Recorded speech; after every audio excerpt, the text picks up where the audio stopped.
Hi, this is Little Dwarf playing games while rambling incoherently into a microphone. Why? Well, just because I can. And I continue with Disco Elysium, Blind. It's getting late, so I'm going to go to Whirling in Rags, sing karaoke, and then retire for the night.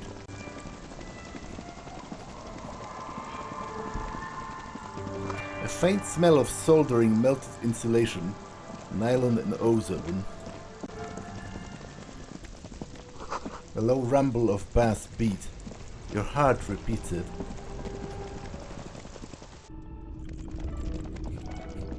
The stage is all set up for your performance. Feels silent. You can hear the pellets creak under your feet. So, are you ready for your thing now? Let me know when I should turn on the karaoke carousel. Okay, it's drama, so to change my getup slightly. The stage is all set up for your performance. Feels silent. You can hear the pellets creak under your feet. So, are you ready for your thing now? Let me know when I should turn on the karaoke carousel. Look, Kim, I'm going to sing karaoke. I can see that. The lieutenant steps away from the stage, ready for your performance. Put your lips against the microphone, test it. Immediately, a loud feedback noise startles the room. You feel like an amateur. How are you supposed to hold the mic? Should you just sing into it? Where should you stand? Hands. Where do you put your hands? Oh, great. I actually made it worse. Oh well, let's try it anyway. I'm ready, guard. Hit play. The air is thick with anticipation. Someone dims the lights as the music starts. Okay, here we go.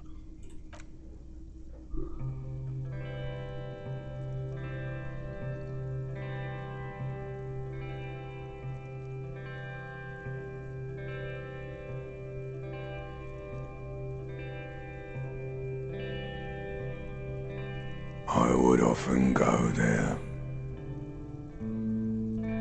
to the tiny church there, the smallest church in Saint-Saëns, though it once was larger. How the realm may rest there, down through the mist there, toward the Seven Sisters, toward those pale cliffs there. I would often stay there, in that tiny yard there. I have been so glad here, looking forward to the past here. But now, you are all alone. None of this matters. No, none of this matters at all.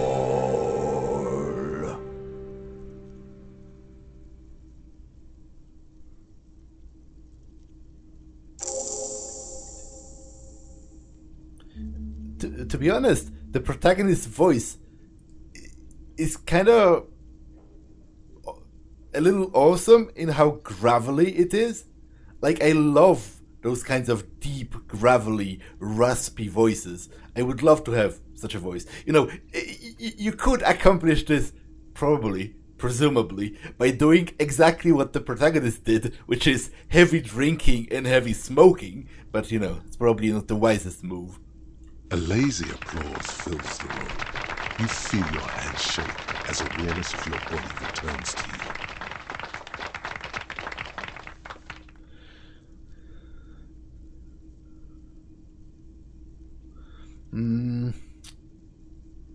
I want to dedicate this song to my partner, Kim Kitsuragi, because he's awesome. Not to you, not to the lieutenant. The lieutenant doesn't say anything, but gives you a quick smile before turning away. He's incapable of blushing, but if he weren't, he'd blush. Good, good. Are we ready? I want to unplug the microphone now. Last words? Thank you, Martinez. Yeah, that went better than it had any right to.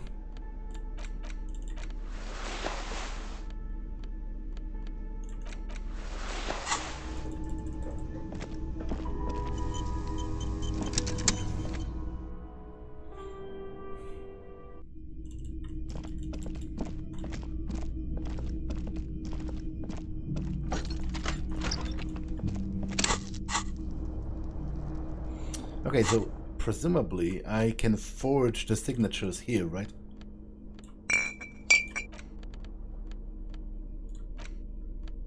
You take the legal documents out of the envelope, a 12 to 40 month construction period, and the zoning plan in the addendum. Okay, let's do this. Commence forgery. With a confident flourish, you complete your forgery. What do you see on the signature line? Wait, but how do I later prove it's forged? Like, I guess I don't know what their character. Like, I guess it would be easy to confirm against their actual writing, right? That's how I understand it. Like, you know, someone would look and would see that it's not their character at all. 2 names: Isabel Sadie and Lillian Carter. Indeed, they look distinctly different and very convincing.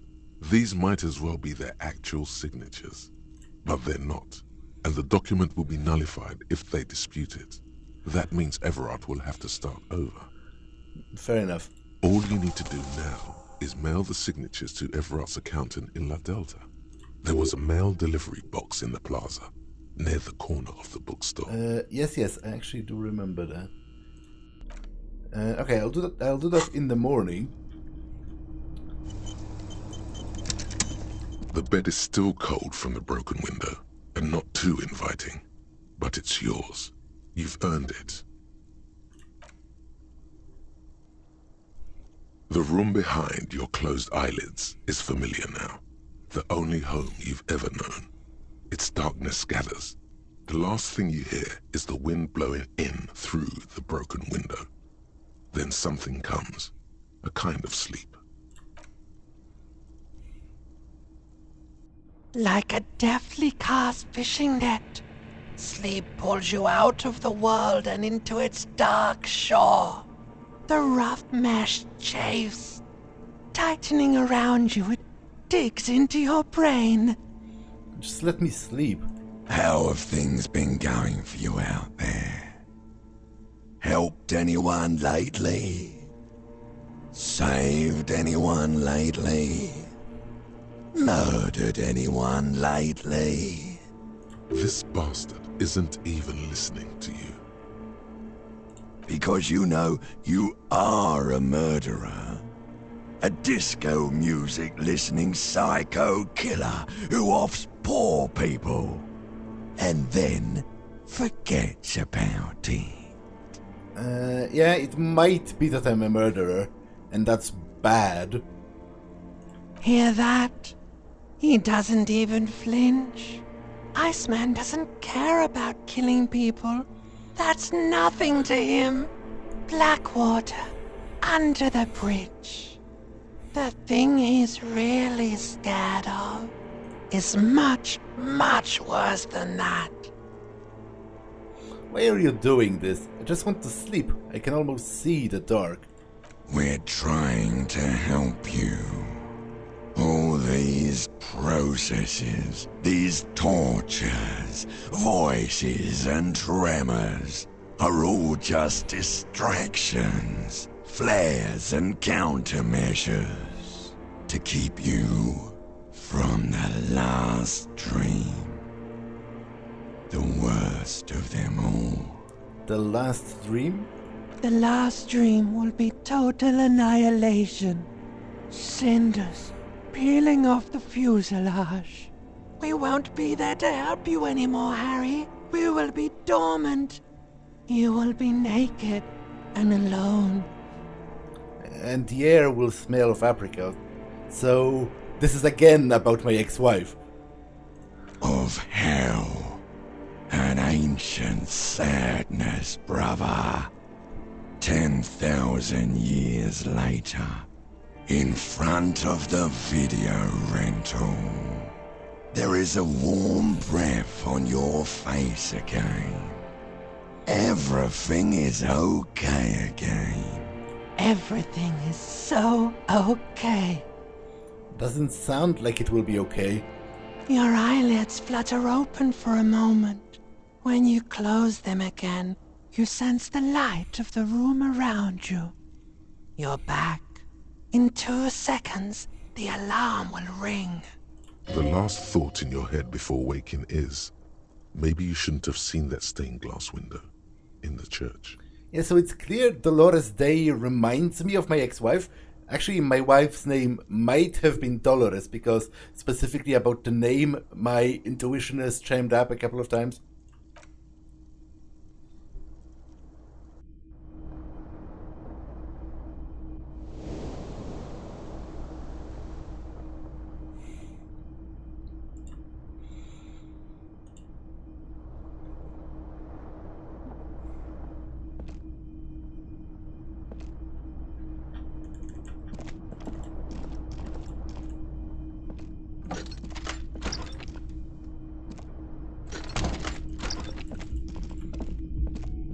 The door is closed. Still nothing. This door can only be opened with a key of...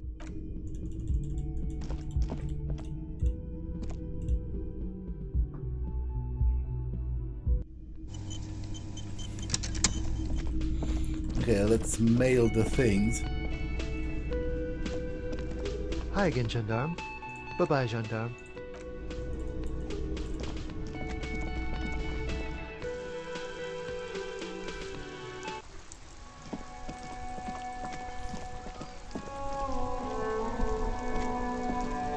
The dented yellow mailbox greets you with its graffito and bullet holes in the front.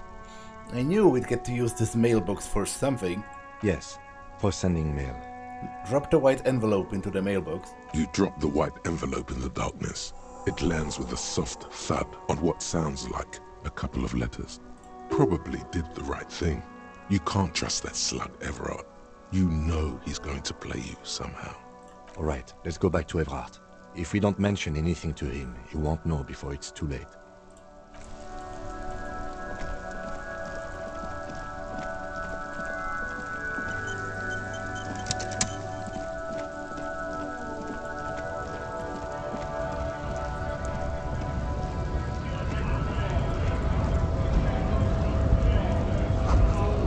Odd that you didn't catch this graffito earlier. Van Eyck Overdrive, it says.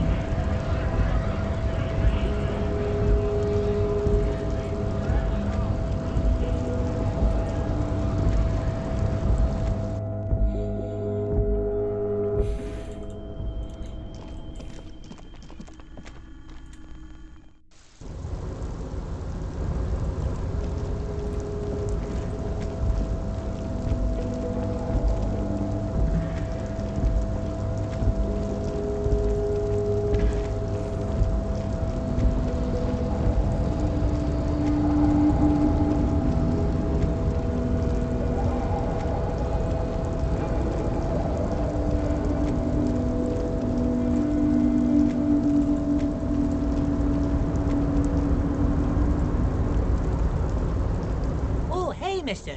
I knew you'd be back to talk with old Leo here. Yes, I did. Yes, I did. Sure, mister. Absolutely.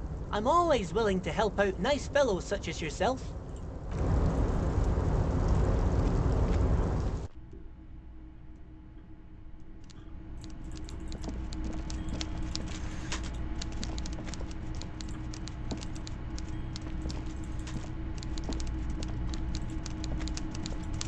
It's a very specific...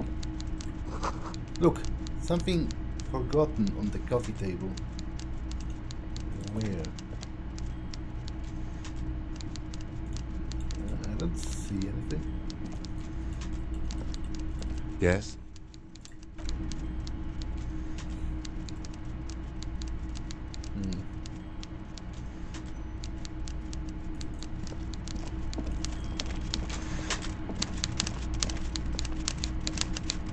Mr. Dubois, every worker...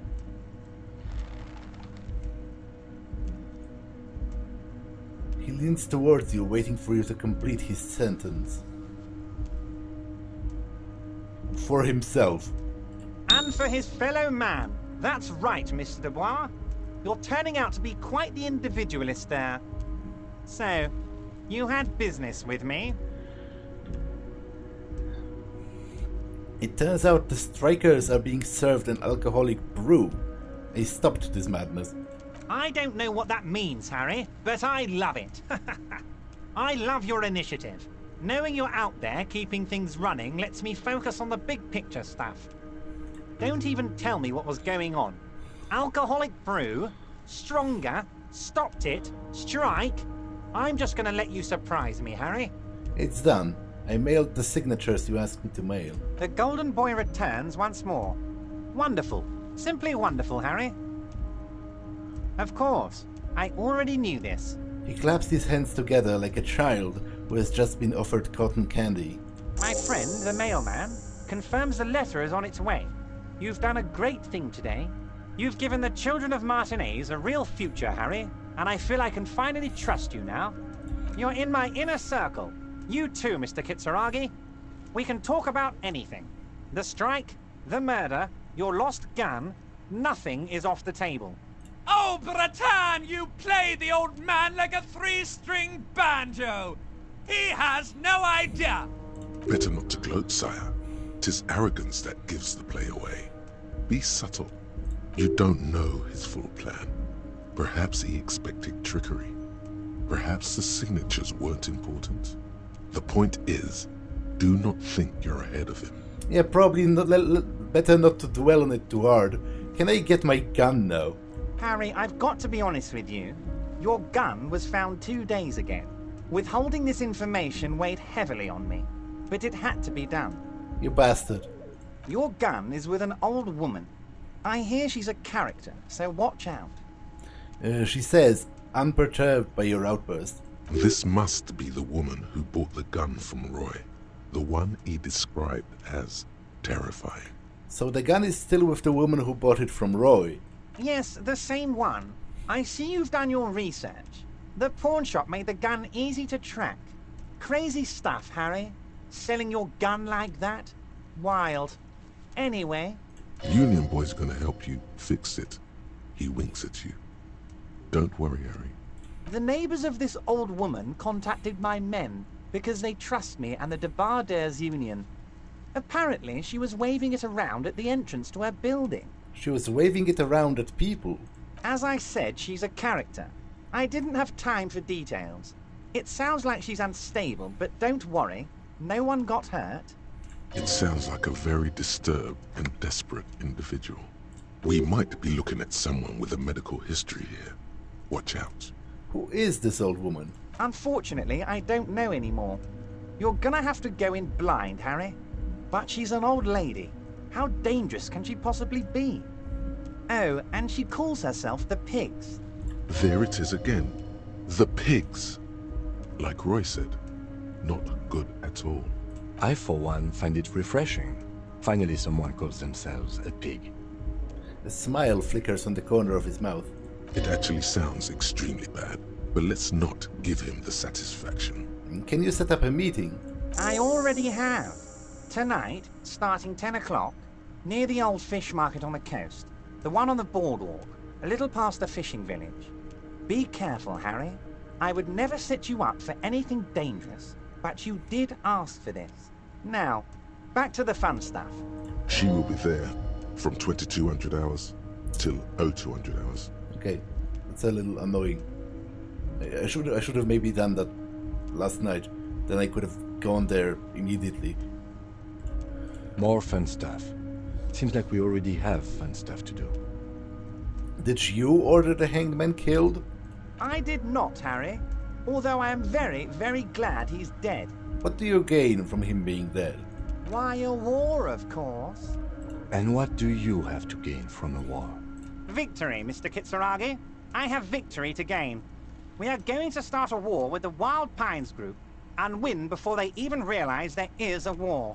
Have you ever heard two giant Ceres hornets can what can they do to an entire colony of bees? They destroy it. I have. It's a great story, Harry. Did you also know how the bee colony kills the giant hornet? They swarm and blanket it entirely until it suffers a massive heat stroke and dies. He crosses his hands contently, thinking of the interior temperature of the wasp rising. Harry, we outnumber them 1,500 to 1, and that's just Martinez. With all the unions in Revachol, and with public opinion on our side, we can hold off 2 men, or 15 men, or even 50 men. The more they send, the worse it's going to look for them. They made a huge mistake hiring those guys. No one likes foreign mercenaries. The leftists hate them, the fascists hate them, even the moralists think they're in bad taste. Yeah, everyone hates them except ultra-liberals maybe, which happens to be me. But I also do hate them, but I am kind of an ultra-liberal. You're not an ultra-liberal, Harry. Get the fuck out of here. Don't be a retard. He smiles warmly. Get out of here, don't be a retard, Dumbledore said calmly. How is this connected to the strike? Harry, there is no strike, only war. Class war. Or, in business terms, a dawn raid. Or wait. Is that when you still pay them something? Because we won't do that. We're not going to give nothing. We're going to take Terminal B away from them. The roads, the gates, the containers, that big crane, even the damn coffee maker. We're going to take all of it for the people, and fuck Wild Pines. So that's why you haven't let Joyce in? Yes. It's also why I let that midget Gaumont go. He's too nice. I can't put him through this. Plus, he knows how to get in here. That woman can't tell her tits from her arsehole. She has no chance. Why are you telling me your plans? Because we're friends, Harry. Besides, it doesn't matter now. You can go tell her if you want. It won't change the course of events. We have a significant head start. It's already happening.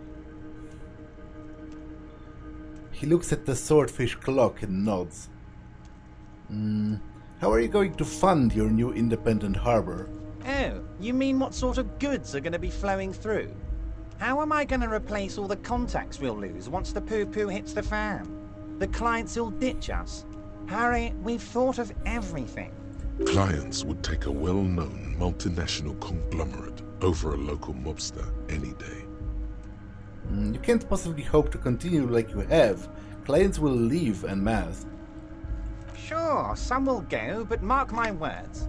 The company will be unpleasantly surprised to see how many of them stay loyal to Martinez, and to the new competitive contracts we can offer.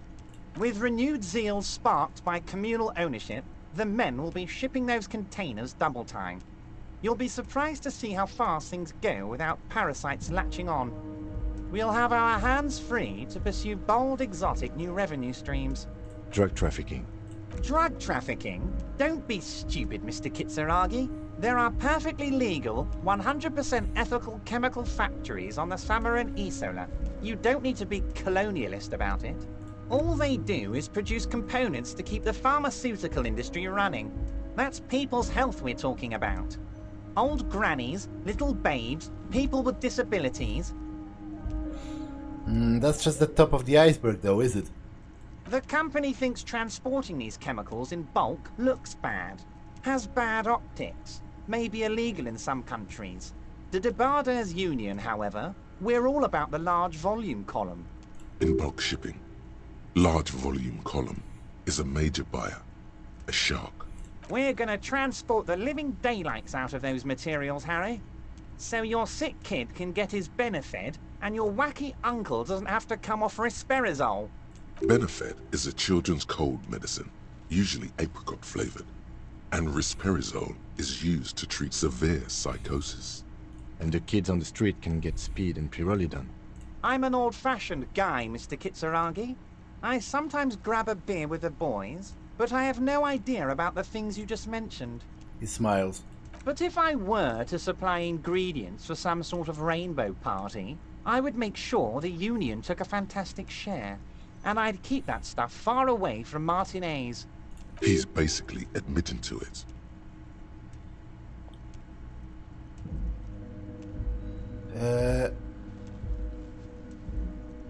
Well, to be honest, I am not actually against legalizing the drug trade. If anything, I am kind of for it, because obviously that's an expression, taking drugs yourself for recreation. It's an expression of personal choice. If you want to destroy your own life, I'm sure as hell not going to tell you can't. And besides, drugs are already legal. It's just, alcohol is a drug, so is nicotine, and both are legal and they can kill you. It's just they are so normalized that we put them in a different category. But I don't think weed, for example, is more dangerous to your health than nicotine or than tobacco or alcohol is. You're perfectly capable to kill yourself by heavy drinking, so it makes sense to regulate the drug trade like this. Keeps out the more dangerous hands. Oh, Harry, you've misunderstood. I have no drugs in my hands. It's all far removed from me, like some half-remembered dream. He raises both hands, his palms open. Anyway, let's not focus on the sensationalism of the drug trade. This hypothetical drug trade is all anyone ever seems to be interested in. It would only be a small part of the harbor's turnover, just like the harbor is, but a small part of Martinez. So is there a drug trade or isn't there? Let's look at the big picture. Martinez as a whole. There are little girls out there with dreams of making music. Young mothers who want to start businesses. Models who want to walk catwalks and steel welders who want to weld steel. I'm going to unite them all into one economic body. We're going to incorporate this place to Kingdom Come. Everyone's going to be in on the wealth, and everyone's going to pull their weight. Let's keep focusing on the drug trade. He was almost admitting to it. Hold on, I don't want to look at the big picture. I want to look at the drug trade. You almost admitted to it. No, Harry. That's boring. All right, it's gone. The hypothetical raw materials trade is off the table. It's such a small and insignificant slice of revenue, I'm cutting it. Boys, Harry felt queasy about it. We're not doing it. Can we talk about my beautiful incorporated Martinez and its many-sided business ventures now? This bold new vision of incorporated socialism I'm offering?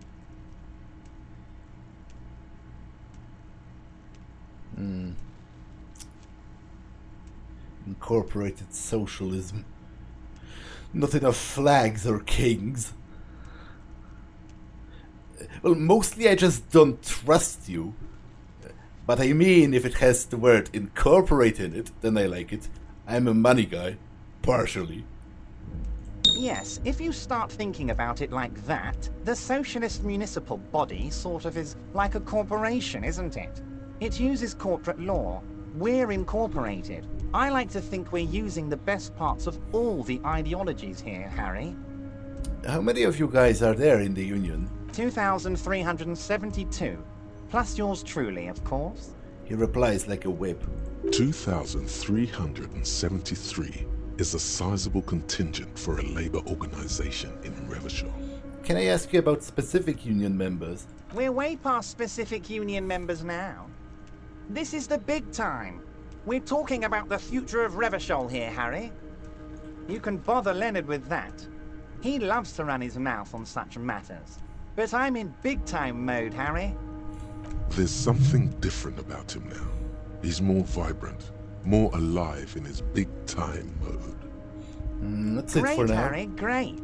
I think we have truly built a bridge between Martinez and Jamrock today. We have united the RCM and the Debarders Union. Suddenly there's a sadness in his tone. This has been so great. I'm sorry we don't have more fun things to do together, but if you ever feel like bouncing something off me, my door is always open. A few more questions about the harbor. I'm always happy to educate and entertain you, my friend. So, what's on your mind? I'm not going to do this because dwelling on it too hard might raise his suspicions. Very nice, Harry.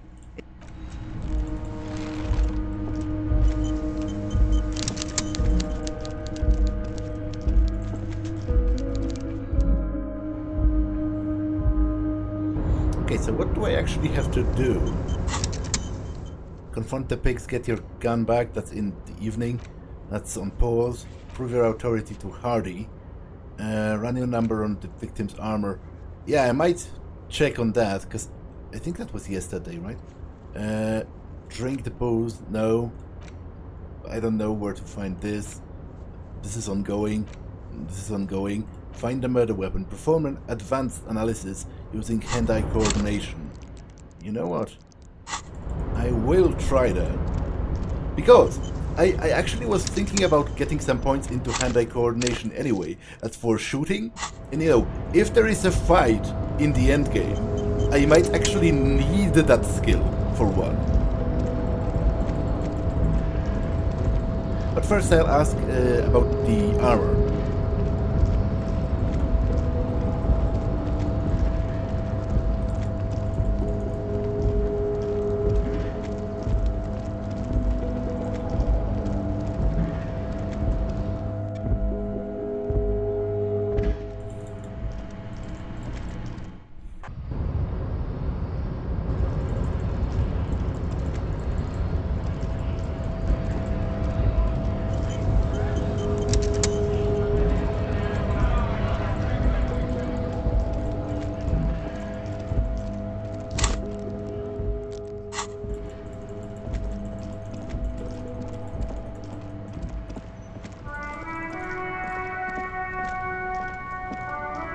Inside, you see a set of steering levers, a radio microphone. This is Precinct 57. How may I assist you?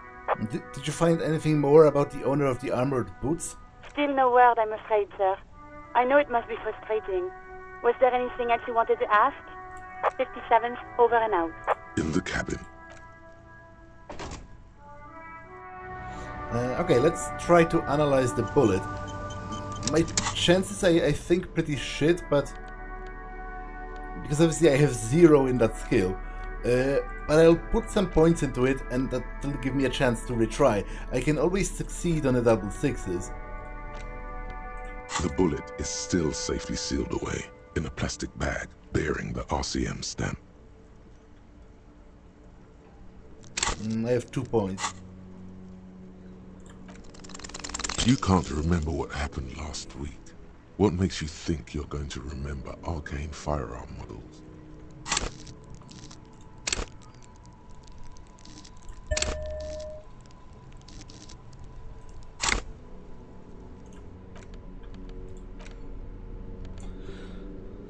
The bullet is still safely sealed away in a plastic bag bearing the RCM stamp. A rifle, Revolutionary period.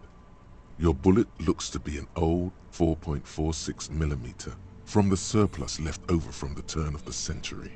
Probably an antique or a retrofitted antique. Make?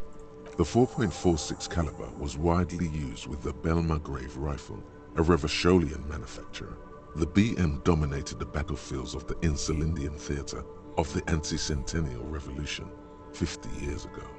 Is anyone still making these rifles? No, but Zeliger, a major firearm manufacturer, ended up with a surplus after the war. So there are still a lot of these old military rifles floating around, usually broken. The quality was appalling. Who uses Belmargrave rifles these days? Antiques enthusiasts, guerrilla fighters in distant countries, a few lucky jamrock bangers. You're looking for a well-preserved antique, most likely. What are you thinking? Bullet? I think I know where this comes from. Okay. And? The shot probably came from a Bell McGrive rifle. An antique. That makes sense. There can't be many breech-loading rifles floating around in Martinez, or anywhere in Ravachol, really. Why not? Sure, there's some arms trafficking, but the laws prohibiting the use of breech loaders we inherited from the monarchy have been effective, from what I've seen. Some new RCM recruits get impatient with their muzzle loaders once they've trained with military-grade weapons, but they realize it's worth it in the end. Prohibiting peacetime law enforcement to front-loaded rifles is a policy enforced by the Moralist International in all the nations of the Real Belt. Makes you consider every shot. I like it. Imagine if everyone, cops, citizens, had access to firearms that could shoot multiple rounds without pausing to reload. After the first shot, the second, third, and so on come much easier. Yeah, to be honest, I am sort of perplexed by, for example, the American gun culture. How, you have civilians, millions of them, tens of millions, that have semi-automatic rifles with high-capacity magazines. Like, what use does a civilian have for a weapon that can unload 30 rounds in like 3 seconds? Like, the only use for such a weapon is literally killing people? Like, that's a weapon of war. It's not, you don't need, a high capacity magazine and, quick succession shooting, high rate of fire for self-defense. What do you need 30 bullets for? Like, get the hell out of here with that nonsense.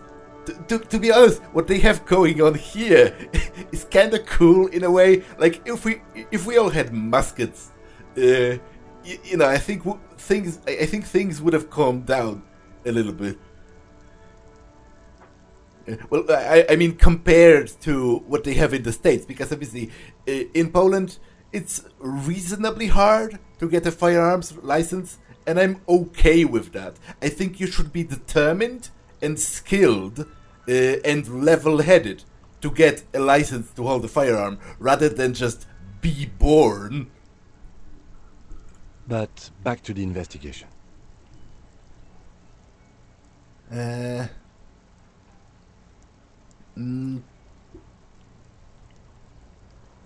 Could the victim have been mixed with some foreign guerrilla fighters? Let's find out. Next step, finding the gun itself. Okay, so find a murder weapon, locate a working firearm. I'll ask the old veteran. So he might know something about it. Kind of seems like his area of expertise right there.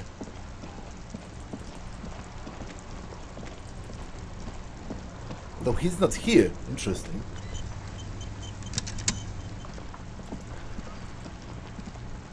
Officer, care to play a game with the lonely old man? The jolliness is gone from Gaston's face. Actually, never mind. Wouldn't be the same. Where is René? The prick is gone. I can barely believe it, but he's really gone. He replies, trying to smile. He is trying to retain his jolly facade, but the underlying sadness casts a deep shadow over his wrinkled face. May he rest in peace. Yes, in peace. A strange expression runs across his face. I wanted to ask you about the Union. Officer, I just can't do this right now. The Union, it just doesn't matter anymore. Yeah, that's very fair. I'm sorry for your loss. Do I have any checks that I can... Reaction speed, interfacing. Okay, so that's actually cool that it unlocked that. Cafeteria window. Map wall. Map wall? Where is there a map wall? Padlocked door.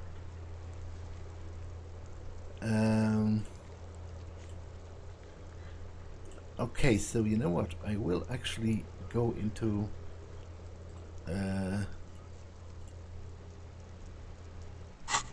the bookstore and retry that one check. Like, it's a pretty shit chance, but you know, I might as well.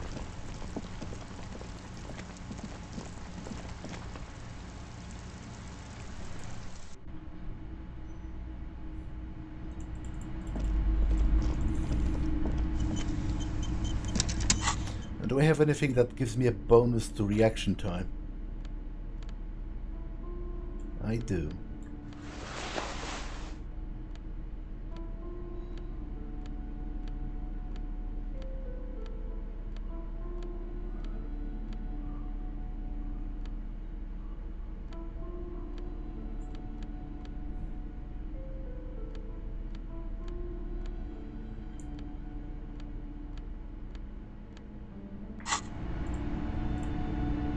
Shelves filled to the brim with crime novels featuring the supposedly stalwart Vespertine detective, Dick Mullen. Who is Dick Mullen? Your attempt to grasp at the answer fails. It seems very close by, pulsating just out of reach.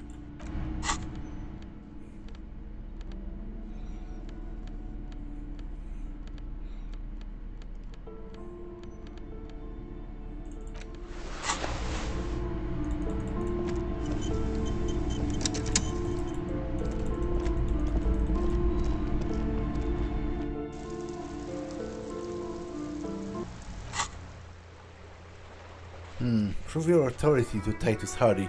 That's pretty much the only thing I have left to do until the evening, so I think I'll just do it. Although I still don't know where the barbell is. Is it by the bar? I have totally not found it. Knick-knack stand. I think that's by Silane. I'll go and check.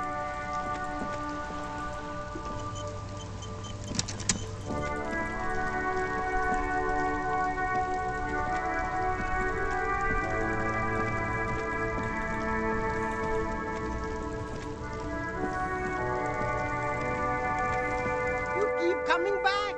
That's good, officer!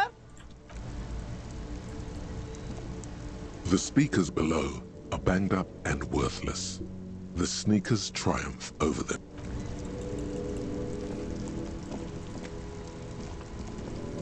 The shine on these sunglasses lasts a lifetime, officer. 100% guaranteed.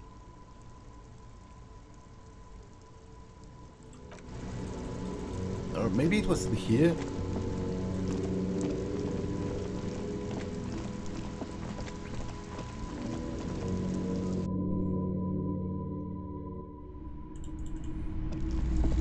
You see rows of toy soldiers guarding the rest of the trinkets displayed on the table. Some on horseback, others in rags, others yet in bright blue uniforms. All are stern and unyielding in their duty. They have a truly cool figurine. Why? What's this? A headless man riding a horse? A headless man wearing futuristic tracksuit trousers that say found. What is this? Oh, that's the Headless Phone Rider. Who? The Headless Phone Rider. It's an urban legend about a man who rides the streets of Revachol sporting a fawn tracksuit. As you see, he's missing his head. He points to the decapitated figurine. 50 cents. Bargain price. I'll throw in the tiny cap too. I think he's looking for it, or something. That part of the story has many interpretations. He lost his cap when he lost his head. Perhaps he's looking for the head. Okay, that's basically nothing. I'll buy this because maybe it does something or is useful later on. Did I mention that this figurine is supposed to be lucky? Always carry it with you. That was a very smooth salesman's grin that almost comes off as earnest. You should learn from him. The plastic headless Faun Rider sits atop his equally plastic bull, His posture, indicating either depression or pride, comes with the infamous fawn cap for which he lost his head. The head is not included. Okay, I'm not sure what that's used for, but maybe it's something. It was almost free anyway, so.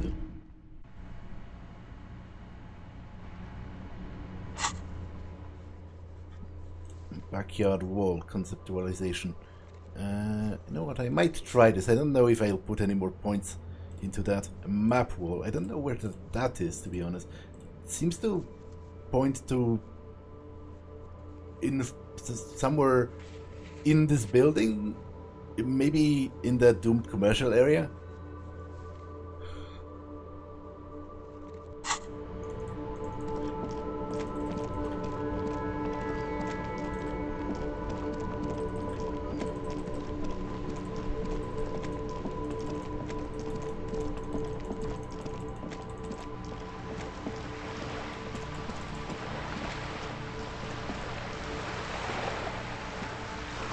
A message has been carved into the wall.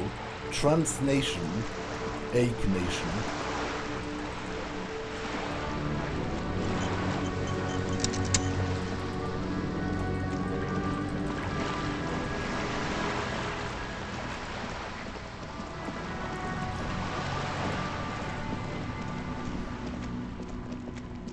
Just an ordinary wall. Nothing to see here. Why am I looking at this wall? You have no clue. It's just a wall. So many walls all over Martinez. Weather-worn, cracked, their paint peeling.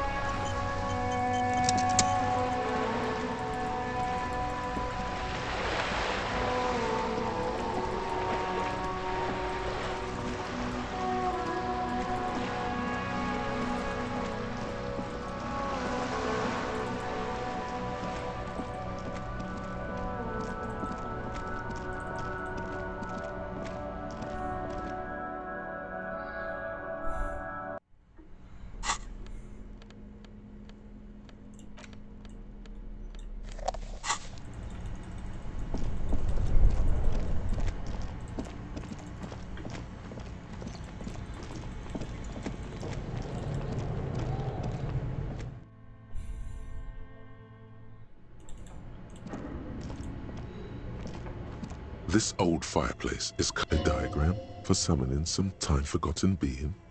The symbols seem very esoteric. The whole thing resembles Kadran mosaic tiles. Very pesantic.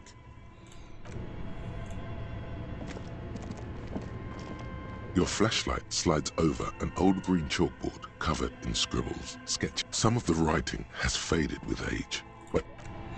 Was there a map anywhere? I don't remember anything like that.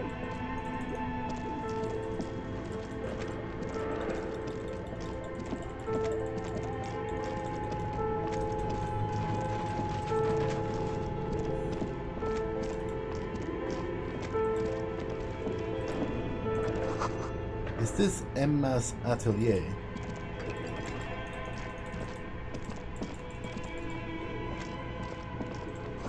Looks like the remain of the 24th window repair shop.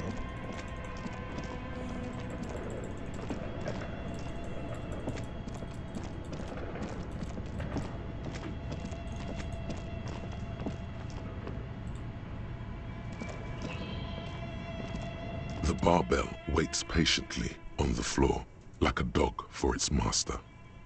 Ah, so... Okay, so I thought this is an actual bell, like, you know, like the one you ring at restaurant receptions or whatever, or hotel receptions.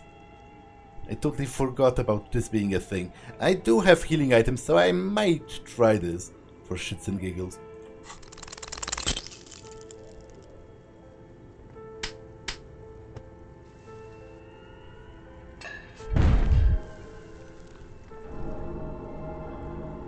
You manage to hoist it off the ground, but the barbell feels wobbly and dangerous. Your hands slick with sweat. Turns out you're no beast, just an old man with bad form. See? See? This place is cursed. Weightlifting was never my favorite either. The lieutenant is obviously handling you. At the station gym, I mean. I prefer running. It clears your head. The lieutenant steps away from the barbell, letting you recover in peace. Okay, so if the barbell is here, how is that compared to the map? Oh, wait, why is this unlocked? Oh, it isn't. I was highlighting it because I clicked on it.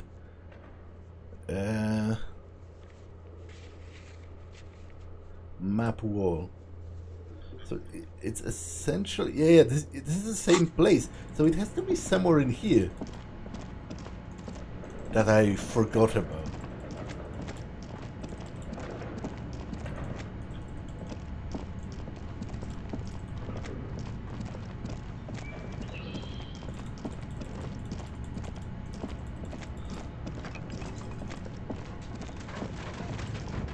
Your flashlight, some of the right, these trends, who are? You should adopt one of the Welkins, towering among the it's. The hull. An inordinate amount of time has gone into drawing this little just look. And for what? The photo, entire, you see a pinned postcard. This is a month. Every mini-me stands for a, as time. Looks like a note in the bottom left. The handwriting is.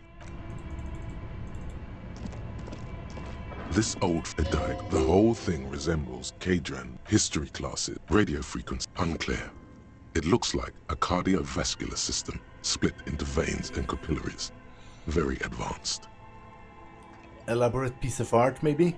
You think so?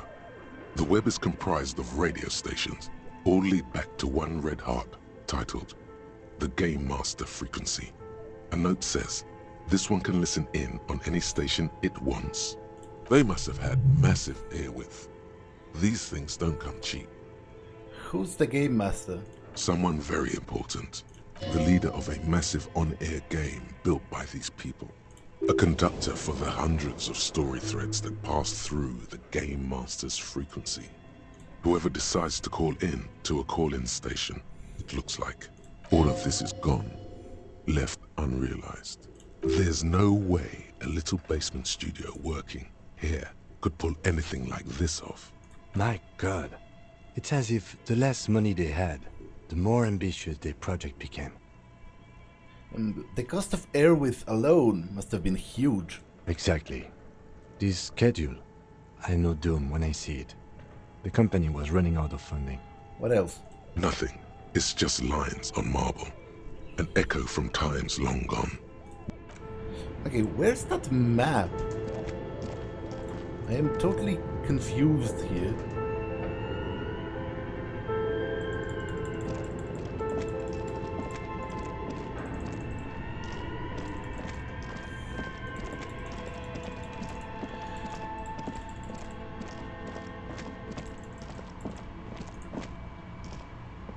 Oh, it's you again.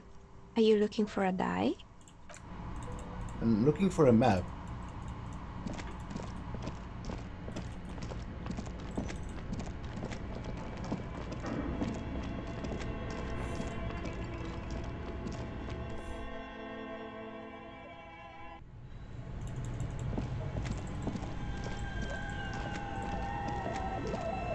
A thick layer of coal dust covers the furnace, coloring it pitch black. A lush layer of coal now covers your skin, sinking into the wrinkles. Your hands look ancient. You feel the spirit of Ramut Karzai, ancient hero of Grad, pulsing through you. All that's left is to cover your face in war paint. Yeah, let's not do that. To be honest, I'm not sure why I did that in the first place. I was thinking maybe there's a map inside the furnace, underneath the soot or something. Yes, how grown up. The furnace agrees. The lieutenant seems relieved as well. Okay, I don't know where it is, to be honest. That's just a hole in the wall. A few bricks have fallen off.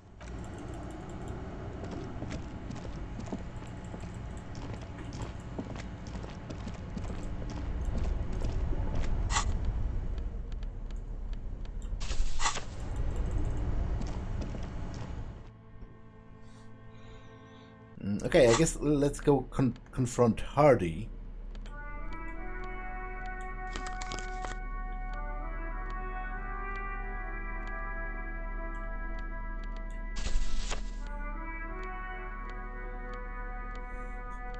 Do we have anything that adds to my authority?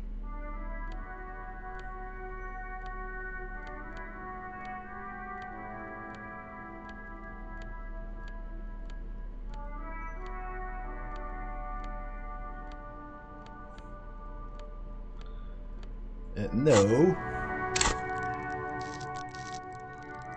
But that's already a 3-point bonus just from taking off everything that gives me a minus.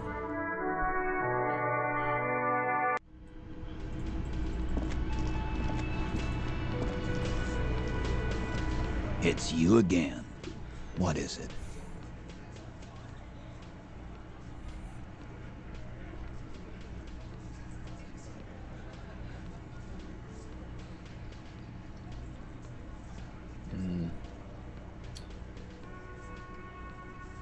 Me and Ervart talked. He promised you'd cooperate. Oh, so you went and talked to my mommy, and now she's making me play with you. Is that it, lawman? And what's gonna happen if we don't? You gonna go and tell on us?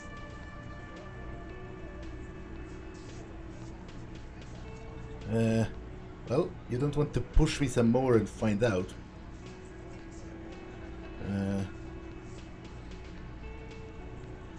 But he did send word, right? Yeah, I heard him. Now fuck do you think I'm doing here? You'd have your ass handed to you if it wasn't for the boss man's word. Let me state this very clearly, Capo. Hello, officer. I'm Titus Hardie, and these are my boys, Hardie boys. How may we assist you? Explosive laughter follows. To his men, Titus Hardie is a golden god. They want to laugh at his jokes even before they leave his lips. This guy is a born leader. But having Ervart back you up like that did seem to have some effect. I found someone who saw the hanging. A witness. A witness? You ain't got shit. The locals would never come to you with this. A tall man crosses his arms on his chest. That's just tactics, Titus. Next, he's gonna tell you one of us already roll on the others, and he's in witness protection. My witness isn't a local. Well, let's hear it then. Who is your mystery fella? He's not alarmed by the sudden appearance of a witness, but he is surprised. This goes without saying, but nonetheless, don't give out his name. Let's just say that he's a high-ranking government official and leave it at that. Yeah, right.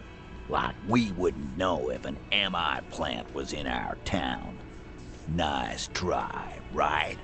He looks over his shoulder to his men. MI is short for Moral Intern. Moral Intern is short for Moralist International, the coalition that runs Revachol. I've seen this shit a million times, Titus. Fly fishing. They are desperate. Tell us, Copper, what wacky claims did he make? The witness said the hanging went out very quietly. No shouting, no commotion. It's you assholes that feel the need to go around like a fucking brass band. The Hardie boys are dead silent.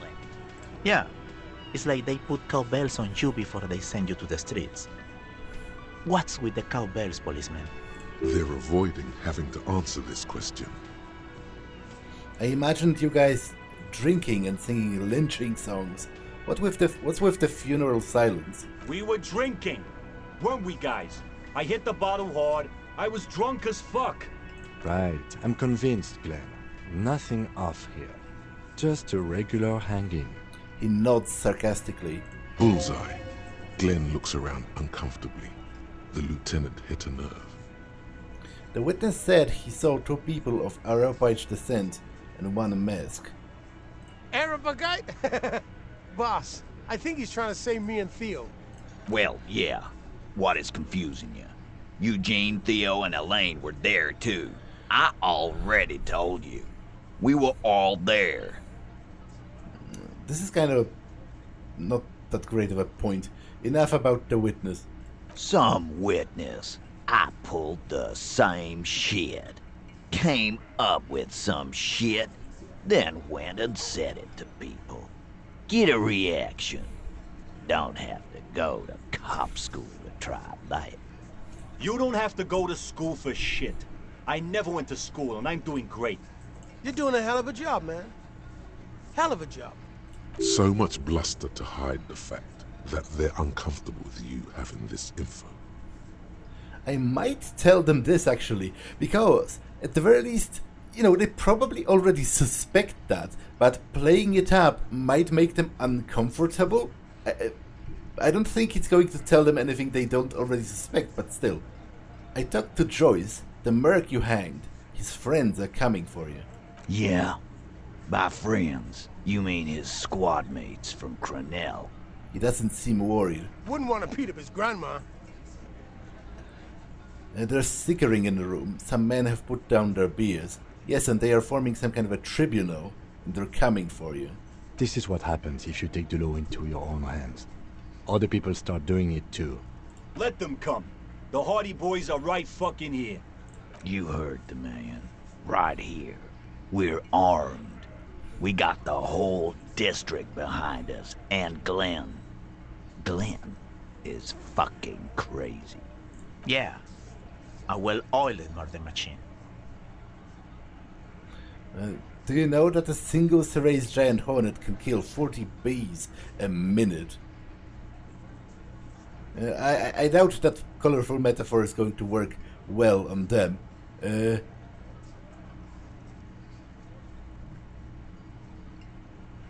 mercenaries are armed with automatic weapons. We got weapons of our own. We got Ister 50s, Zeelagers. Glenn's got a knock cannon at home. Will they pierce ceramic armor? I guess we're gonna see, aren't we? That was an unsure phrasing. See what? That they don't? Yeah, like you've been up against ceramic armor. He takes a sip of his beer to bide his time. Then he tries to get the last word in. You haven't even seen the whole suit, right? I've seen the whole fucking thing, and it didn't make him immortal. The Colonel is bad news, you know that, right?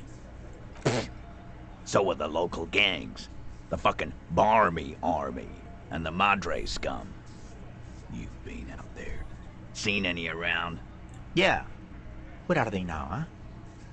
Sent back to Madre in an airtight cargo crate.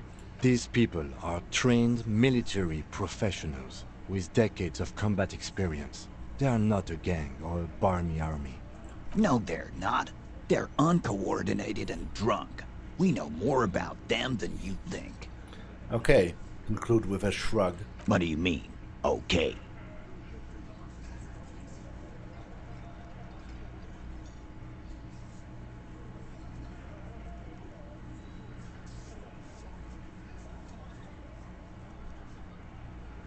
Well, I mean, okay, they are probably going to wipe you out, wipe you the fuck out. Like, I've been told their firepower is sort of ungodly. And, you know, there might be 2,000 members of the Union, but there's only 8 Hardie boys. No, they won't. Get out of here with your negative energy. He really doesn't like you ruffling their feathers like that on what might be the eve of battle. All he means is that the situation is serious.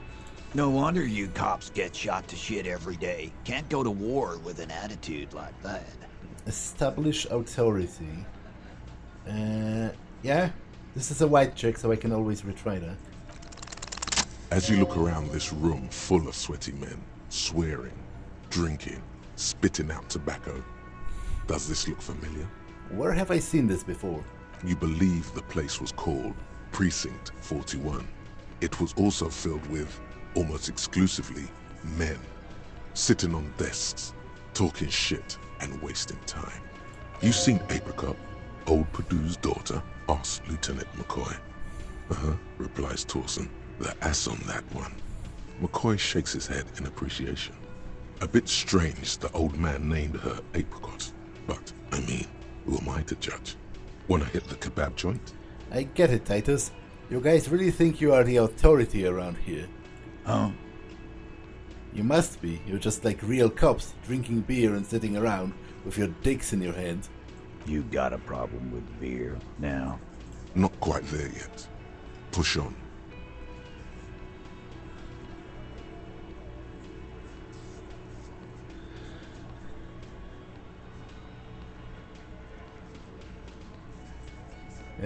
No, I got drunk. I got so drunk.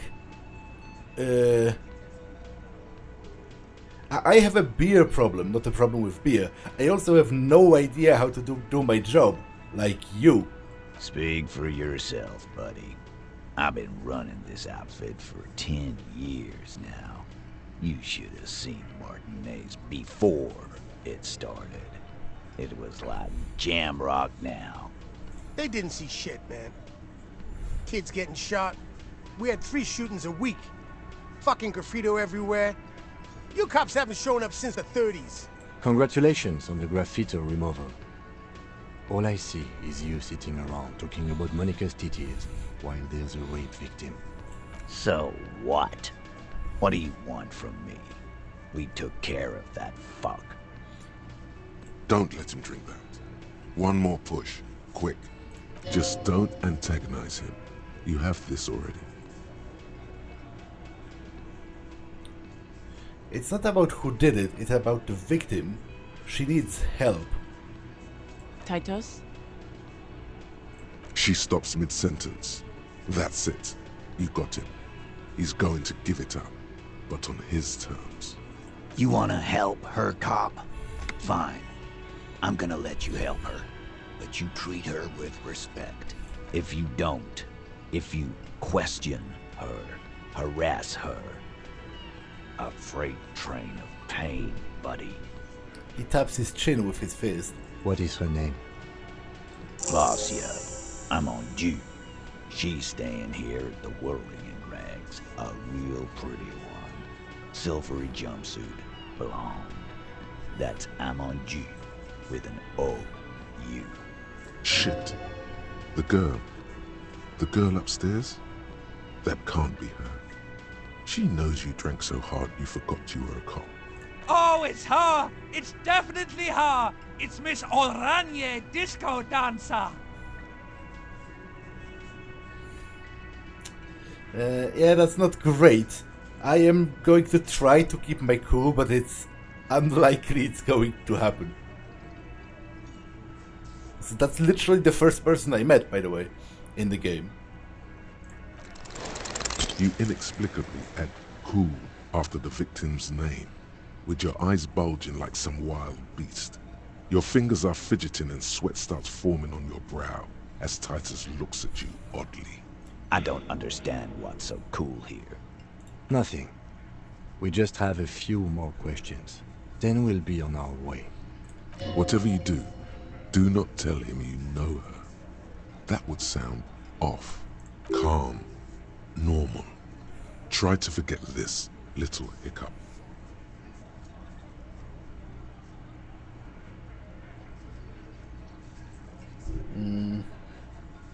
So, what is your relationship with her? I know her. He looks around and an uncommon silence fills the room. How well do you know her? Well enough, Copper. We party. She's been here for a few months. He tries to make it sound real casual, but the muscles on his neck tighten. So she's not from around here? You mean Revachol? Nah, she's an immigrant. Or a drifter of some sort. Been staying here over the winter. Don't you give her any more trouble. She's just had some bad luck, that's all. Shut up, Angie. She doesn't need your help. Titus gives them both a look. They fall silent. What's with all the silences? It's like these guys don't know how to feel about this. You should keep picking at it.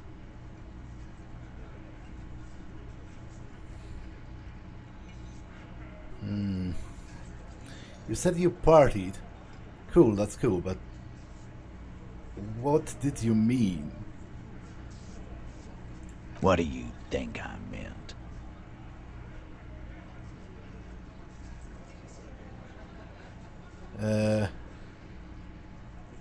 Well, sex, drugs, and karaoke, right? Yes, yes, and no. Got something to say about it? So you're saying the two of you were close? No, we just fucked. That's all. I'm not gonna give you any details if that's what you're after. So put your dick away. He really went out of his way to seem comfortable with this topic. That's all you're gonna get for now. He's doing a good job here. A commendable performance of I don't give a shit.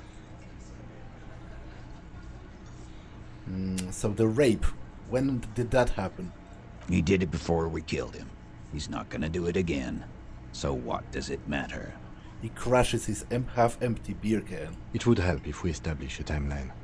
All right. 2 weeks, maybe? I don't know. I need another beer. Here you go, boss. So, did she have any kind of a relationship with the mercenary?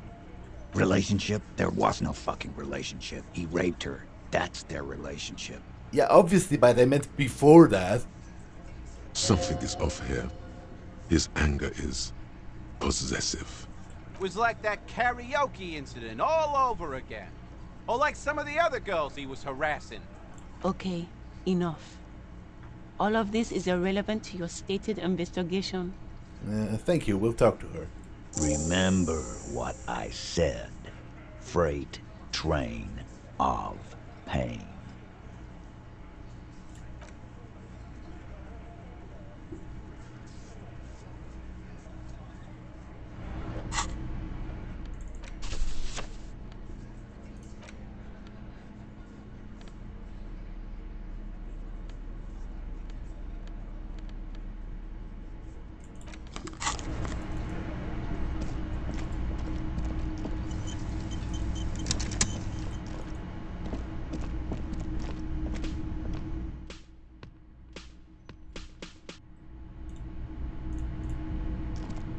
Officer, what was that? You mean the sweating and fidgeting when he mentioned her name? Yes. I think I know that woman. The victim? Is there something I should know before we talk to her?